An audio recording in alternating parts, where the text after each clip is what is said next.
narcisistas, tudo bem?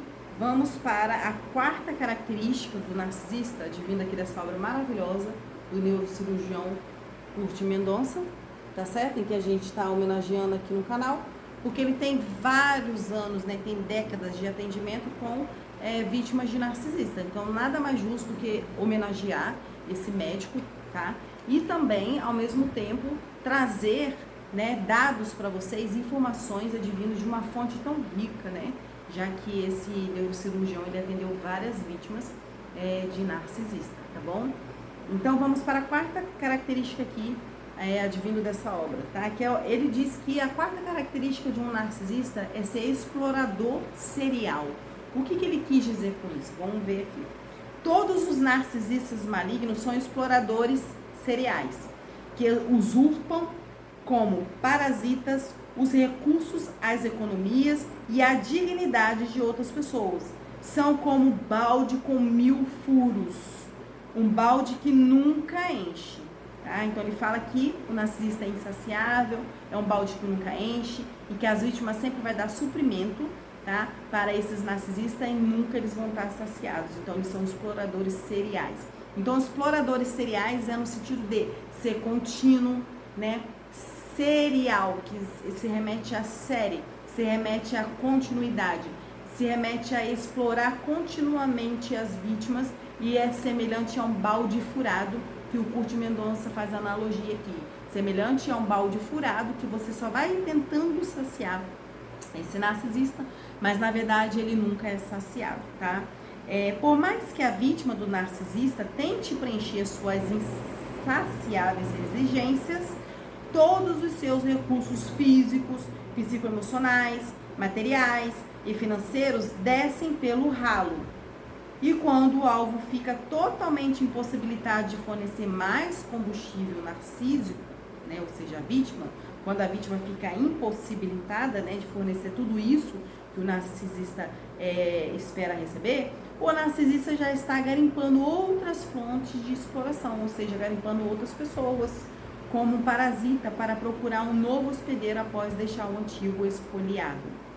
Como todos os relacionamentos narcisistas malignos são vias de mão únicas, eles passam pelas fases de falsas promessas, aproveitando-se de boa fé das pessoas e fazendo descarte. Então, esse médico fala que é de praxes, é de regra de todos os que incorrem em transtorno de personalidade narcisista, as pessoas fazerem falsas promessas, aproveitando-se de boa fé das pessoas e dando descarte a essas pessoas. Mas, Michele, descarte é uma palavra muito forte, mas sim, assim que os narcisistas tratam as suas fontes, ou seja, as pessoas recrutadas por eles, né? Como fonte, como pessoas, como objetos, né? Que ele descarta. A gente usa e descarta objetos, né? A gente usa e joga fora ou descarta, né? Assim que a gente fala. Assim também é a mentalidade do narcisista para com as outras pessoas. Na mentalidade dele, ele descarta as pessoas, porque ele objetifica, ele trata as pessoas como objetos, tá certo? Para o narcisista maligno, você somente tem utilidade e não é descartado em duas hipóteses, tá? Ou funciona como uma extensão dele, uma mera marionete, né? Dando ali combustível por procuração, ou serve de objeto, meio instrumento, trampolim para o narcisista ter satisfação.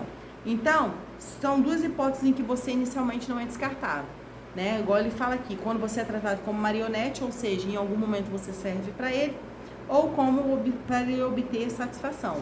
Até aí, por enquanto, não é descartado, tá? Mas fora isso, quando você começa a despertar, quando você começa a mostrar para ele que sabe de fato quem ele é, aí ele começa a se revelar, tá? E começa a procurar outras vítimas. Fora dessas duas hipóteses, o narcisista sempre poderá perder todo o interesse e passará a caçar outras fontes. E aí a gente vai sair um pouquinho desse livro aqui, porque é necessário, e a gente fazer um adendo, tá? E aquelas pessoas ficam falando assim, Michele, mas e para trazer de volta o narcisista, o que eu faço? Né? Muita gente poderia fazer essa pergunta, mas essa pergunta ela é muito normal, como o codependente faria essa pergunta, né? O codependente é aquela outra parte que faz fusão de forma inconsciente com o narcisista, em sua maioria das vezes, 99%, vamos dizer assim. Que é aquela pessoa que já cresceu sendo invalidada, sendo manipulada, tudo em troca de amor. Acreditava-se o codependente que enquanto ele era invalidado, ele era manipulado, né? Em troca disso ele receberia o amor dessas pessoas, o olhar dessas pessoas, né?